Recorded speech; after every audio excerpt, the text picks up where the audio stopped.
Hey everybody, what's up? This is another one of my Lost podcasts, so you guys know the drill. If you're not a fan of Lost, thanks for stopping by. If you are a fan of Lost, this is about episode 407. It's the episode called Yeon, I believe is how you pronounce it. So if you haven't watched it, spoiler alert right now. Just want to tell everybody this is a very unplugged, relaxed vlog this morning, as you can see by my bed head. This is what happens after 3 martinis last night. So sorry to get to the post last night, but I had plans and obligations. Before I start talking about the recap, I'm going to put a link here and make this a link to, or a response to, my friend JohnPliskin did a parody of some of the uh, Hanso Foundation videos, and he did a phenomenal job about a new Dharma Station called Dharma 7. So check him out. That's my little lost tidbit of the week that you guys really should check out and comment and subscribe. Okay, episode 407. Wow. I really liked this episode. The Sun and Jin characters have been my favorite throughout the series. I love Sun. I love how she's changed. I love how she's become very much independent of Jin.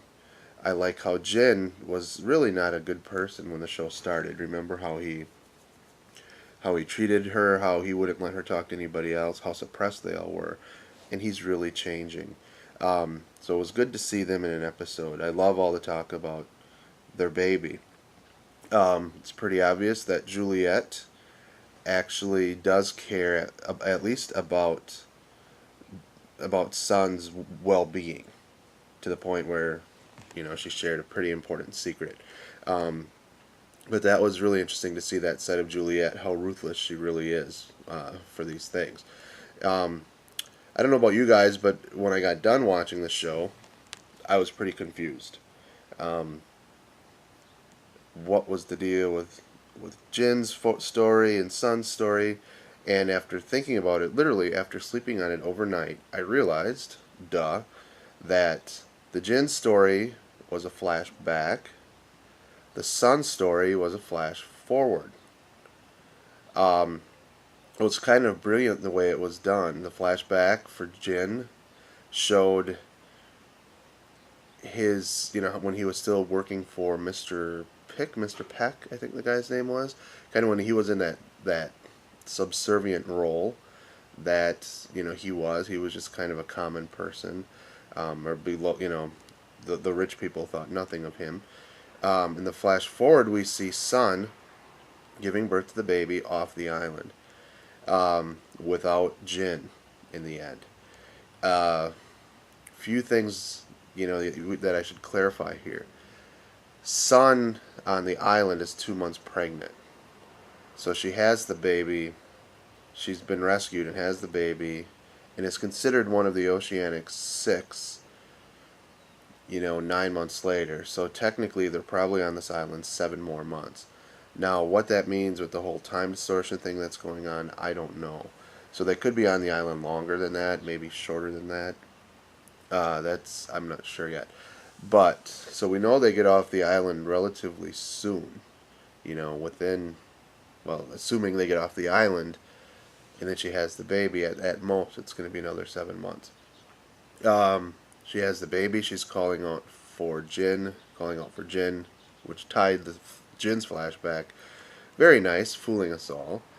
And you find out at the end of her story, end of her flashback, that Jin has died.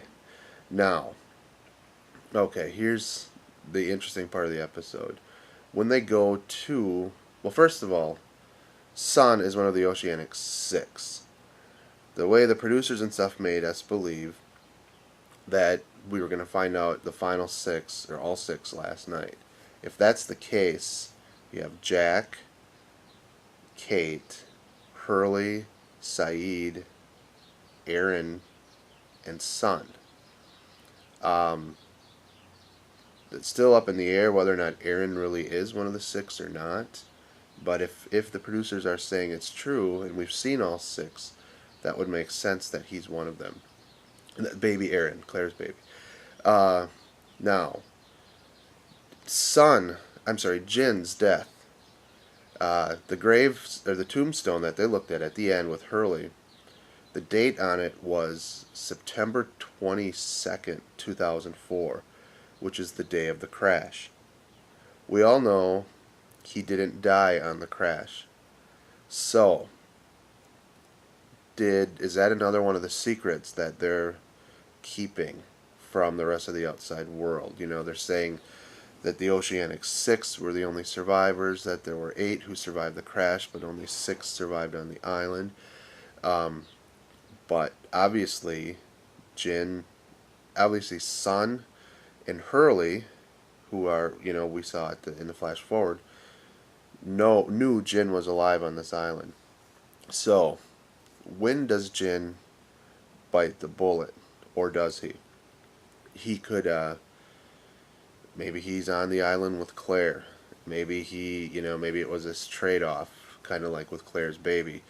Although, Sun and Hurley seemed very upset about this, but they could just be upset that he wasn't there to share the birth. Or is he actually dead? But the key thing there was that date on that gravestone that said September 22nd, 2004, which is when the plane crashed. It seems like this timeline on the show is becoming more and more important, each given date. So there's just another thing that these people are all hiding from the outside world. The other thing I loved in this episode was the scene with Bernard and Jin. I like how Jin is slowly learning English. But Bernard is one of my favorite characters on the island, Rose and Bernard especially. I love the episode with Rose and Bernard in Season 2 where they make the SOS sign and Bernard ends up not doing it because of Rose's cancer. Bernard can have just a split-second thing. It really added to the humanity of the show, and he was able to convince Jin that, hey, we're married people, you sometimes have to do the things you don't want to do for that partner. So yeah, I kept thinking, wow, Sun and Jin are finally together. They're going to be alright in the future. And once again, on the island terms, things go back to the way they were in a lot of ways. So they're having their paradise on the island, and hopefully they realize it. Okay, other things, the freighter. Okay, who didn't see that, Michael was coming back? That was pretty obvious, I think. It was cool how we saw him. I don't know if Desmond ever met Michael or not. I can't remember that part. But Saeed obviously knows him. And right now, is he brainwashed? Is he playing a game? Because he did, put those things, don't trust the captain. Somebody did that. Although the handwriting looked very juvenile, so it still leads me to wonder if Walt's not on the boat. He said, don't trust the captain. Now, we'll find out probably next week if Michael is putting on an act and kind of letting Saeed know, okay, play along with me, or what, but he's saying his name is Kevin Johnson, and he seemed brainwashed. So what is going on with that? Next week looks pretty intense, so it's interesting to see. We see a character named Regina, who basically kills herself with some chains, jumps off the boat and drowns.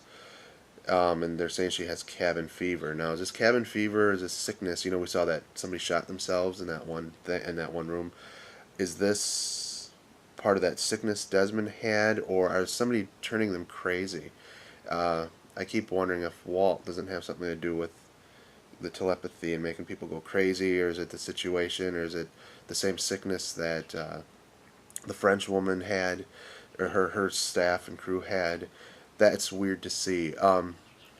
Those were all the points I really wanted to make. Very, very good episode. There was a lot of heart to it. Another question answered, but more asked about what happens to Jin. What was so bad on that island that now Claire has somehow given up her baby, and Jin is no longer with Sun, but at least we know Sun survived. So that was cool. I think I really enjoyed seeing that she got off the island. Alright, that's all for now. Thanks for watching. Comment, discuss, and check out Andy. Talk to you guys later. Bye.